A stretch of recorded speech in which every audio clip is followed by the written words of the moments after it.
நடிகர் பிரசாந்த் அவர்களுக்கு சென்னை போலீசார் 2000 அபதாரம் விதித்தது எல்லாருக்கும் ஆச்சரியத்தையும் அதிர்ச்சியும் ஏற்படுத்தியிருக்கு. இதை பற்றியும் நடிகை ஸ்ருதி சண்முகப்பிரியா தன்னுடைய இன்ஸ்டாகிராம் பக்கத்தில் ஒரு பதிவு ஒன்று போட்டிருக்காங்க. இது ரெண்டையும் பற்றி முழுமையாக பார்க்கலாம். நடிகர் பிரசாந்த் அவர்கள் அந்தகன் திரைப்படத்தில் நடிச்சிருக்காரு. இந்த திரைப்படத்தை அவங்களுடைய அப்பா தியாகராஜன் தானே இயக்கியிருக்காரு. இந்த திரைப்படமானது ஆகஸ்ட் 9ஆம் தேதி ரிலீஸ் ஆக இருக்குது. இந்த நிலையில் இந்த படத்திற்கான ப்ரமோஷனுக்காக நடிகர் பிரசாந்த் அவர்கள் பல யூடியூப் சேனலுக்கு பேட்டியளிச்சுக்கிட்டு இருக்காரு. நடிகர் பிரசாந்த் அவர்கள் பைக் ஓட்டிக்கிட்டு பின்னாடியே ஆங்கர் இருக்காங்க. அவங்க கேட்குறவங்களுக்கு பதில் சொல்கிறாரு. அதாவது தான் சின்ன வயசாக இருக்கும்போது பைக் ஓட்ட ஆசைப்பட்டதாகவும் அதுக்காக அவங்க அப்பா பைக் வாங்கி கொடுத்ததாகவும் நாளே நல்ல நான் பைக் ஓட்ட கற்றுக்கிட்டேன் அப்படின்னும் தான் பைக் ஓட்டின அனுபவத்தை பற்றி அந்த பேட்டியில் பேசியிருந்தார். இந்த வீடியோவை பார்த்தா ரசிகர்கள் பலரும் சாதாரண மக்கள் ஹெல்மெட் போடாமல் வண்டி ஓட்டினா உடனே ஃபைன் போடுறீங்க, இந்த மாதிரி பிரபலங்கள்லாம் ஹெல்மெட் போடாமல் பைக் ஓட்டினா கண்டுக்காமல் விட்டுறீங்க அப்படின்ட்டு சென்னை போலீஸாருக்கு கமெண்ட்ஸ் பண்ணியிருந்தாங்க.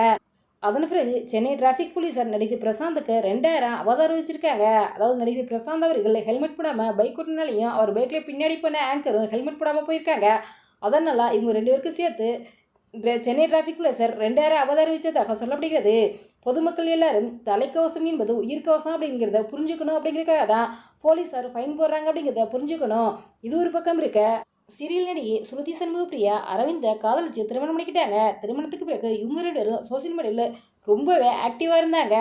அரவிந்த் அவர்கள் கடந்த ஆண்டு ஆகஸ்ட் மாதம் மாரடைப்பு ஏற்பட்டு காலமானார். கணவரின் இறப்பிற்கு பிறகு ஸ்ருதி வீட்டிலே முடங்கி கிடந்தாங்க.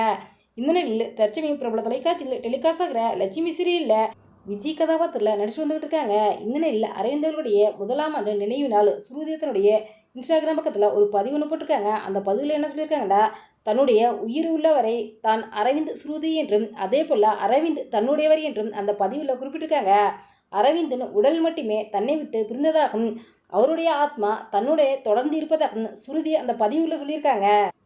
இந்த வீடியோ பற்றி உங்களுடைய கருத்துக்களை என் கமெண்ட்ஸில் கமெண்ட் பண்ணுங்கள். சினிமா சீரியல் செய்திகளை உடனுக்குடன் தெரிந்து கொள்ள எங்கள் ரெட் ஆப்பில் 2.0 சப்ஸ்கிரைப் பண்ணுங்கள். தேங்க்ஸ் ஃபார் வாட்சிங்.